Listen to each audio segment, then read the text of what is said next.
فیضان گرامی، تاریخ گواہ ہے کہ ایک بہت بڑی ہستی جناب حمزہ سید الشہداء ہے کہ جنہوں نے جناب ختم مرتبت پہ اپنی جان قربان کر دی. بہت دلیر تھے، بہادر تھے، ختم مرتبت سے بہت محبت کرتے تھے. احد کے جب میدان میں آئے تو احد میں جو لشکر کی سربراہی، مشرکین و کفار کے لشکر کی سربراہی کرنے والا تھا، اس کا نام تھا ابو سفیان.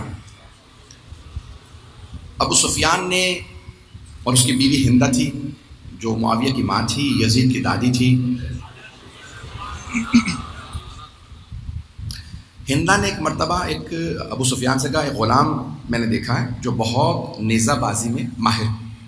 انہوں نے وہ غلام خریدا، نام اس کا وحشی تھا. اس سے کہا کہ بھئی، ہندہ نے خود کہا اسے کہ ہم تجھے آزاد کر دیں گے، دولت دیں گے، بہت کچھ. اسے کہا کہ ہم نوازیں گے، بس صرف ایک کام ہے، محمد یا علی میں سے ایک کو قتل کر دیں. تو اس نے کہا میں محمد کو نہیں مار سکتا، ان کے چاروں طرف لوگ ہوتے ہیں، اور علی کو نہیں مار سکتا، ان کی چاروں طرف نظر ہوتی ہے. تو پھر ہندہ نے کہا کہ پھر میں اور کچھ نہیں سنوں گی، مجھے حمزہ کا کلیجہ چاہیے. اس نے کہا میں حمزہ کو مار تو دوں گا، لیکن ایک شرط ہے، سامنے سے وار نہیں کروں گا. حمزہ شیر کا شکار کرنے والے ہیں، وہ مجھے جان سے مار دیں گے، چیر دیں گے، بہت دلیر ہیں، ایک وار میں 2 ٹکڑے کر دیتے ہیں. میں پشت سے انہیں حملہ کروں گا. ہندہ نے کہا مجھے اس کی پرواہ نہیں ہے، مجھے حمزہ کا کلیجہ چاہیے.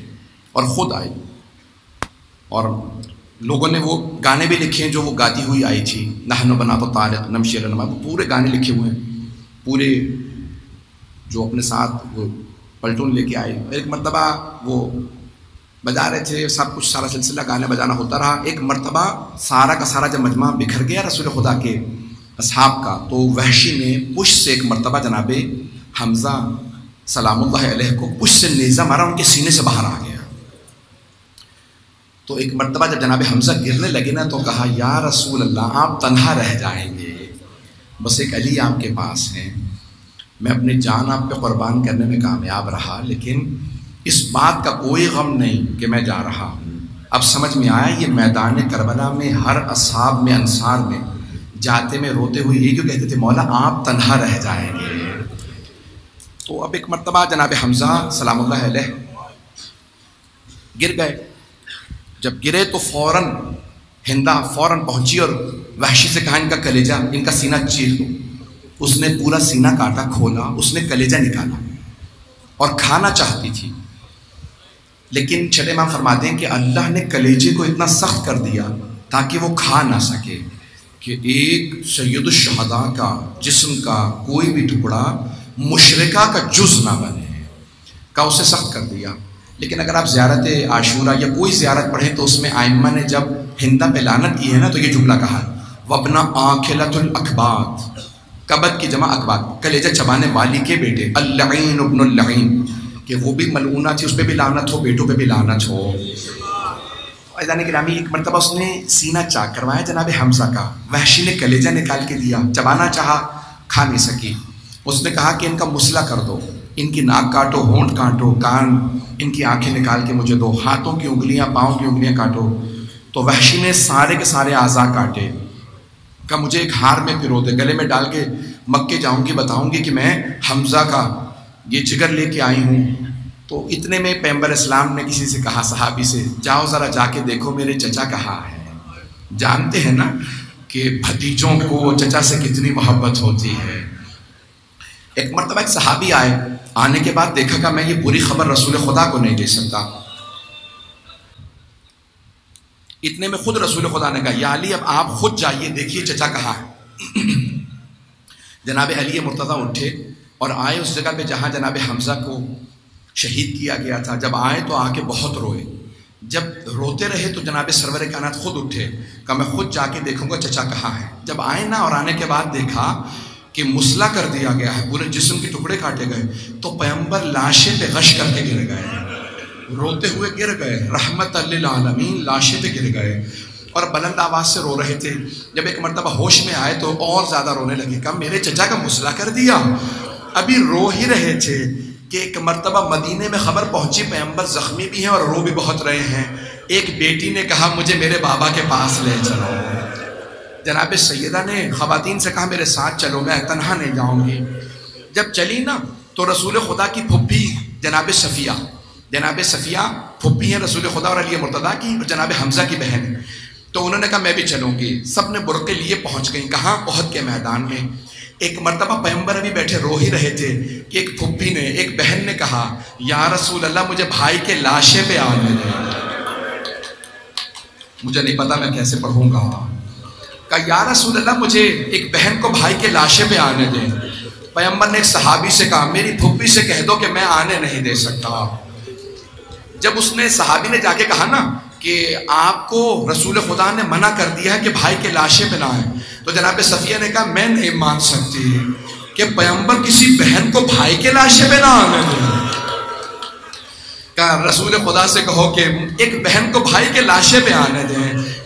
جب بار بار دہرایا نا، واسطہ دیا، تو پیغمبر نے کہا اچھا ٹھیک ہے میری پھپھی کو آنے دو، ذرا انتظار کرو. پیغمبر نے اپنی ابا اتاری، جناب حمزہ کے لاشے پہ اڑا دی. کہیں ایسا نہ ہو میری پھپھی دیکھ لے چچا کے ساتھ کیا ہوا ہے. ابا اڑھائی. جب ابا اڑھائی نا تو اس کے باوجود بھی جناب حمزہ بہت قد آور تھے، ان کے پاؤں پھر بھی نظر آ رہے تھے، پاؤں کی بھی انگلیاں کاٹی گئی تھی. تو جناب رسالت میں آپ نے کہا یا علی آپ جائیے ذرا کچھ پتے لے آئیے، پاؤں پہ رکھ دیے جائیں. کھجور کے کچھ پتے لائے، کچھ جھاڑیاں جناب حمزہ کے پاؤں پہ رکھ دی، کہیں بہن دیکھ نہ لے بھائی کے پاؤں زخمی ہیں. اتنے میں جناب صفیہ آ گئے. جب جناب صفیہ آئی نا تو رسول خدا نے کہا پھوپھی اماں بس چچا کے پاس آ گئی نا، بس یہیں بیٹھ کے رو لیجیے گا. دائیں طرف رسول خدا کھڑے ہو گئے، بائیں طرف علی مرتضیٰ، دو بھتیجے کھڑے ہیں پھوپھی کے پاس. پھوپھی بیٹھی بین کرنے لگی ہائے میرا بھائی مارا گیا، میرا شیر جیسا بھائی مارا گیا. جناب صفیہ رو رہی تھی. روتے روتے جناب صفیہ نے چہرے سے ابا ہٹا دی. بس جیسے ہی ابا ہٹائی تو جناب صفیہ نے دیکھا بھائی کا مسئلہ ہو گیا. رو کے کہا ہائے میرے بھائی کا مسئلہ ہو گیا. بس یہ کہا لاشے پہ گر گئی. جب لاشے پہ گری تو دیکھا بے ہوش ہو چکی. ایک بازو جناب رسول خدا نے پکڑا، دوسرا بازو علی مرتضیٰ نے. دونوں بھتیجوں نے پھپھی کو لاشے سے اٹھایا اور دونوں اٹھا کے مدینے لے جانے لگے.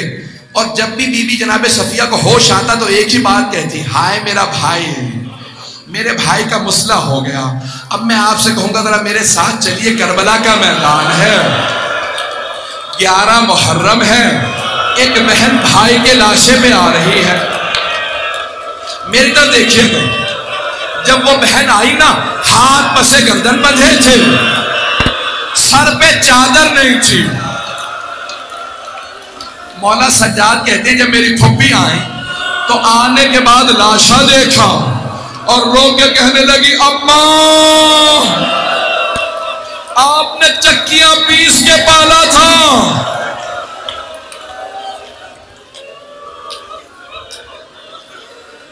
میری پھوپھی نے میرے بابا کا طواف شروع کر دیا. میری پھوپھی امام سجاد فرماتے ہیں میری پھوپھی میرے بابا کا طواف کرنے لگی. طواف کرتی جاتی تھی، روتی جاتی تھی. مولا سجاد کہتے ہیں ایک نگینے کے برابر جگہ نہیں تھی میرے بابا کے لاشے پہ جہاں میری پھوپھی بوسہ دے سکتی.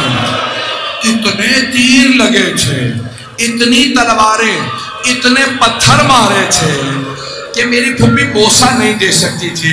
پھر ایک مرتبہ میری پھوپھی نے مدینے کا رخ کیا، لاشے کے پاس بیٹھی اور کہا اماں آپ نے کہا تھا زینب جب حسین سے ودا کرنا تو گلے کا بوسہ دے دینا.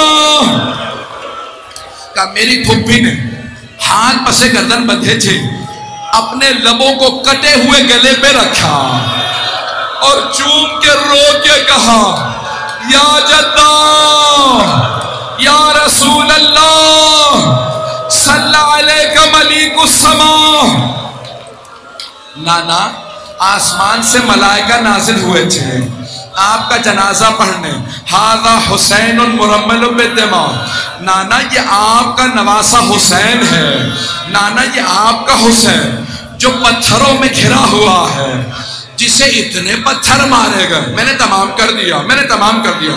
ہاتھ جوڑ کے کہوں گا بس 2 جملوں کی زحمت، اب آپ سے برداشت نہیں ہو رہا، ابھی تو میں نے نہ کوئی شہادت پڑھی ہے، ابھی تو کوئی شہادت نہیں پڑھی، مجھے معاف کر دیجئے گا، میرے بہت سے بچے برداشت نہیں کر رہے، بہت سے بزرگ، میں تب دیکھیے گا آخری جملے پیش کر رہا ہوں۔ عزیزان گرامی، 5ویں امام سے پوچھا، مولا جب حسین پشت زلجنہ سے گر گئے تھے تو اشقیاء بتاتے ہیں زلجنہ مولا کا طواف کر رہا تھا، آوازیں بلند کر رہا تھا، مولا زلجنہ کچھ کہہ رہا تھا؟ امام باقر نے کہا ہاں، وہ بار بار کہتا تھا میرے مولا ایک مرتبہ ہمت کر کے میری پشت میں واپس آ جاؤ، میں آپ کو اتنی دور لے جاؤں گا۔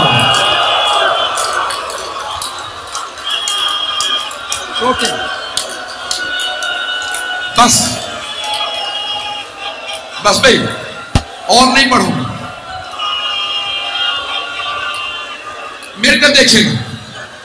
امام باقر نے کہا کہ زلجنہ بار بار مولا حسین سے کہتا تھا میرے مولا بس ایک مرتبہ، طواف کرتا جاتا تھا، کہتا تھا مولا بس ایک مرتبہ ہمت کر کے میری پشت پہ واپس آ جا، میں آپ کو اتنی دور لے جاؤں گا پھر کوئی تیر نہیں لگے گا۔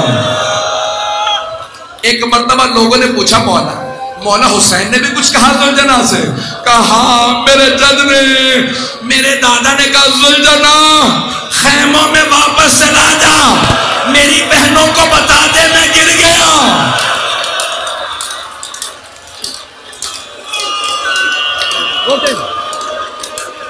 روکیں آخری جملہ اور زحمت نہیں دوں گا۔ پوچھا مولا جب وہ زلجنہ واپس چلا تو وہ کہتے پھر بھی آوازیں بلند کر رہا تھا، وہ زلجنہ کچھ کہہ رہا تھا؟ مولا امام باقر نے فرمایا ہاں، جب وہ خیموں میں جا رہا تھا تو بار بار کہتا تھا الظلیمۃ الظلیمہ، وائے ہو اس امت پہ، انہوں نے اپنے ہی نبی کا نواسہ مار دیا۔